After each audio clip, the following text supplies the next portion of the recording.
Hello, and welcome back to The Rate We Hike. Today is the Roth IRA really that much better than a traditional IRA? I'm Mike Shanley, financial advisor with Walnut Peak Financial Consulting, and today we are going to talk about Roth IRAs versus traditional IRAs.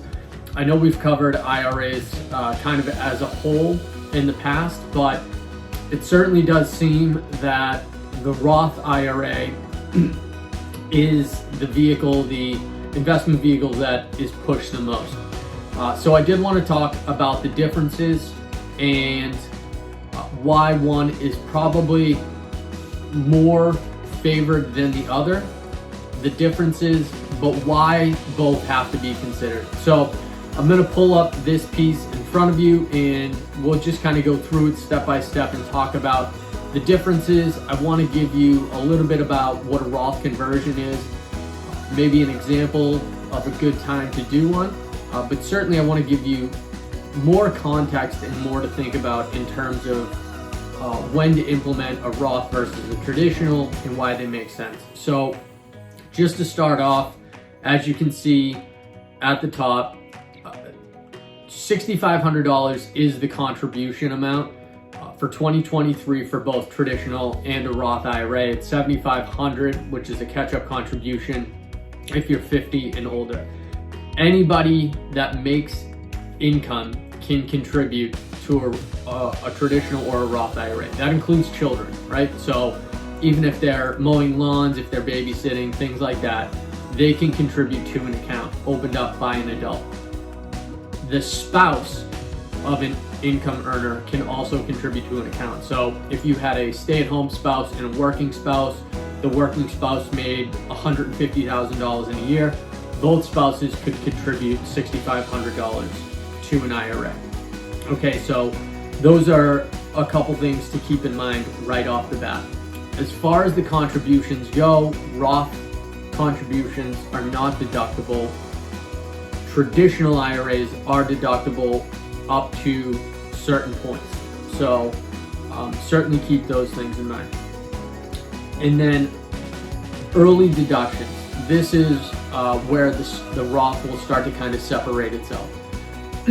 If you take early deductions from a traditional IRA, early deductions would be prior to 59.5. Similar to a Roth, you'll get penalized on a Roth as well. Prior to 59.5, you'll face a 10% penalty as well as paying taxes on everything inside of a traditional IRA.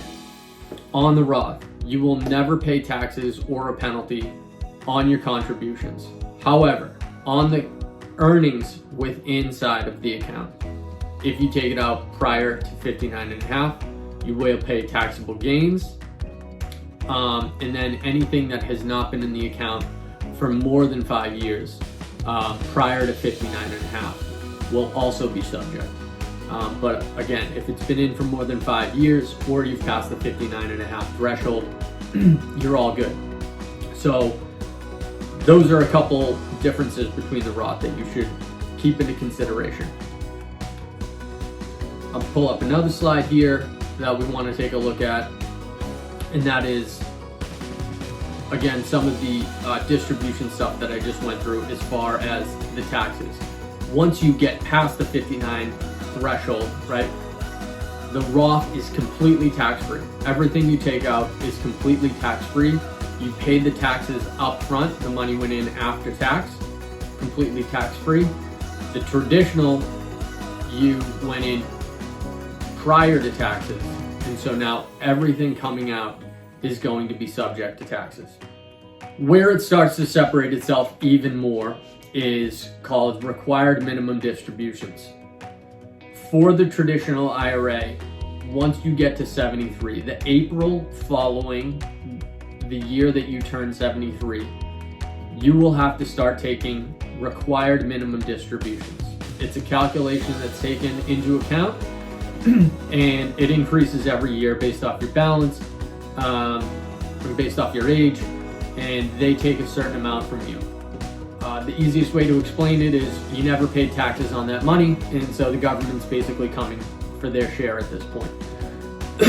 The issue with this is that if you're in retirement and you're in a certain tax bracket taking your money out, you take your required minimum distributions, depending on the amount, it could push you into another tax bracket, and you really don't have a choice because it's required.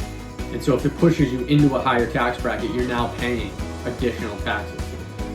So that's the biggest issue with required minimum distributions. And if you have more in that account, when you pass away,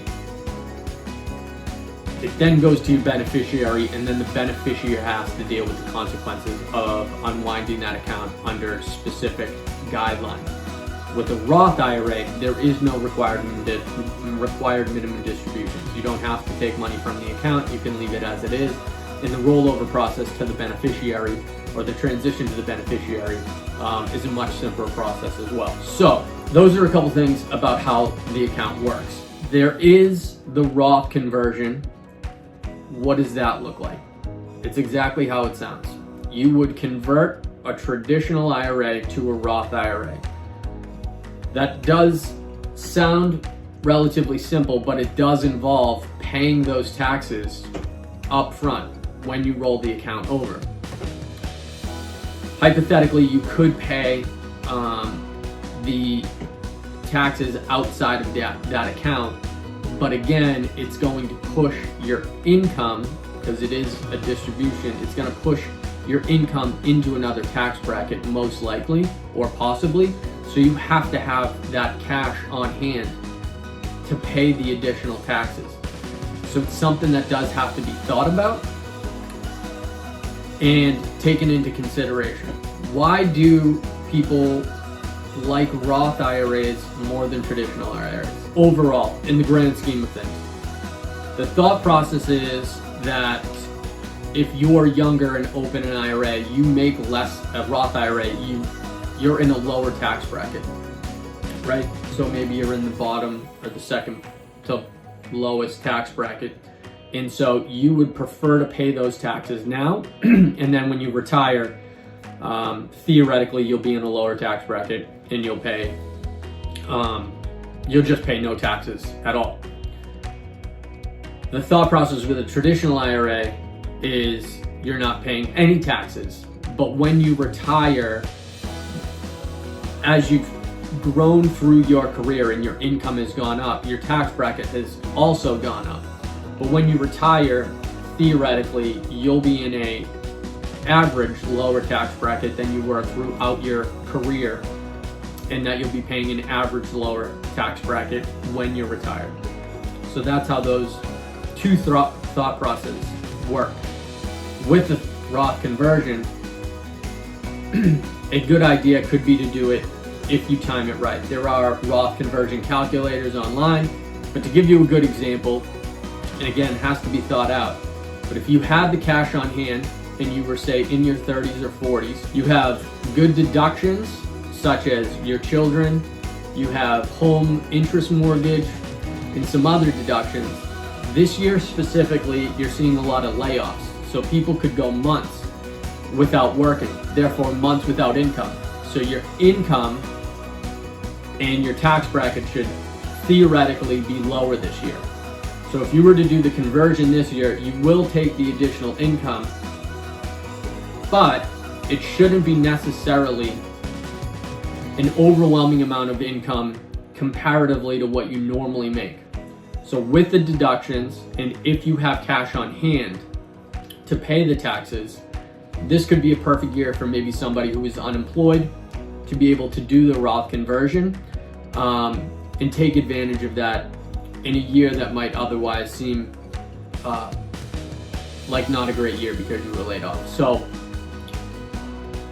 if I had to give any advice, I would say having accounts that are both pre-tax and post-tax makes the most sense, because then you have flexibility in income after tax.